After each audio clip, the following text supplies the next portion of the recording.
दोस्तों आप सभी लोग कैसे हैं। आई होप आप सभी लोग अच्छे होंगे। आज हम वृद्धि और पोषण के अंतर्गत कुछ महत्वपूर्ण प्रश्नों के बारे में चर्चा करेंगे जो सभी पेपर में पूछे जाते हैं। तो चलिए स्टार्ट करते हैं। नंबर 1, प्रोटीन के बीच पेप्टाइड बंध पाया जाता है। यानी प्रोटीन के बीच कौन सा बंध पाया जाता है, तो पेप्टाइड बंध पाया जाता है।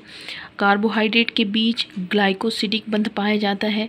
वसा के बीच एस्टर बंध पाया जाता है। ये याद रखिएगा, प्रोटीन के बीच पेप्टाइड बंध, कार्बोहाइड्रेट के बीच ग्लाइकोसिडिक बंध, और तीसरा है वसा के बीच एस्टर बंध पाया जाता है। चौथा एटीपी। एटीपी में कौन से शर्करा होती है, तो एटीपी में कौन से शर्करा होगी, ग्लूकोज।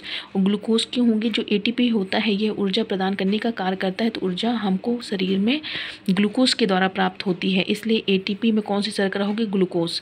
अगला देखिए, इन्वर्ट शर्करा मिश्रण है। यानी इन्वर्ट शर्करा किससे मिलकर बनी है, किसका किसका मिश्रण है, तो ग्लूकोज और फैक्टोज का है। मशरूम जीव, जो मशरूम जीव है वह कैसा होता है, वह मृतोपजीवी है। ठीक है।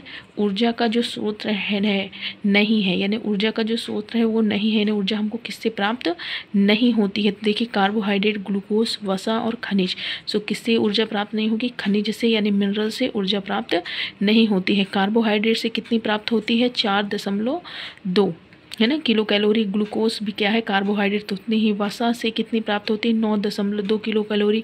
यानी यदि पेपर में पूछा जाए सबसे ज़्यादा ऊर्जा किससे प्राप्त होती है, तो वसा से प्राप्त होती है। ठीक है।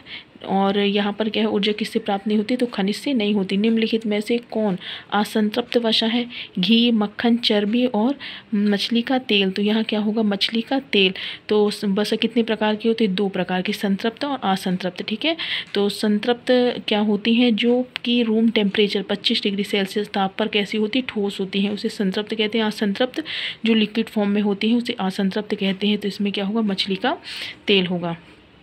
पीली तथा हरी सब्जियों में विटामिन ए का अग्रगामी पाया जाता है। यानी जो पीली और हरी सब्जियां होती हैं उनमें विटामिन ए का जो अग्रगामी पाया जाता है, किस रूप में विटामिन ए पाया जाता है, तो बीटा कैरोटीन में के रूप में पाया जाता है। संकुचनशील प्रोटीन इनमें से पाए जाते हैं। ठीक है। तो इसमें बहुत सारे ऑप्शन है, लेकिन यहाँ पर आंसर है पेशी यानी मसल में। संकुचनशील प्रोटीन किस में पाई जाएगी, पेशी में, इसलिए हम अपनी पेशियों को हिला डुला पाते हैं। निम्नलिखित में से कौन एक संयुग्मी प्रोटीन है, संयुग्मी प्रोटीन कौन है, इसमें ऑप्शन दिए हिस्टोन, कोलेजन, ग्लोबिन और राइबोसोम। तो कौन होगा, राइबोसोम। संयुग्मी प्रोटीन कौन होगा, राइबोसोम होगा। थोड़ा सा यहाँ पर देख लीजिए नोट में कि जो प्रोटीन होते हैं 2 प्रकार के होते हैं, सरल प्रोटीन और संयुग्मित प्रोटीन। जो सरल प्रोटीन होते हैं सिंगल होते हैं, यानी albumin, histone, keratin, collagen, globin, myosin, elastin, actin, यानी ये केवल सिंगल होते हैं, इसमें और कोई दूसरा तत्व नहीं होता है। लेकिन संयुग्मित जो संयुग्मित प्रोटीन होते हैं उसमें प्रोटीन के अलावा अन्य चीज़ें जुड़ी होती हैं। जैसे कैसीन में, कैसीन एक प्रोटीन है लेकिन कैसीन में फास्फोरस और प्रोटीन होता है। लिपोप्रोटीन लिपिड होता है और प्रोटीन होता है। ग्लाइकोप्रोटीन में कार्बोहाइड्रेट होता है और प्रोटीन होता है। तो ये कैसे हो गए, संयुग्मित प्रोटीन हो गए। इसी प्रकार राइबोसोम में क्या होता है, आरएनए होता है। ठीक है, आरएनए और प्रोटीन दोनों होता है, इसलिए क्या हो गया, संयुग्मित प्रोटीन हो गया। मधुमक्खी में एक मोम के रूप में मुख्य रूप से होता है, तो क्या होता है, मीरिसिल पोमिटेट होता है। ठीक है। एक संचित प्रोटीन है, संचित प्रोटीन क्या है, ग्लूटेनिन। ठीक है। तो यहाँ पर एक संचित प्रोटीन है, ऑप्शन है केराटिन, कोलेजन, हीमोग्लोबिन, ग्लूटेलिन। तो याद रखना, जो केराटिन होता है बालों में होता है, कोलेजन त्वचा और बोन्स में होता है, हीमोग्लोबिन आरबीसी में होता है, लेकिन जो ग्लूटेन होता है वह गेहूं में होता है। और ये कैसा है, संचित प्रोटीन का स्रोत होता है।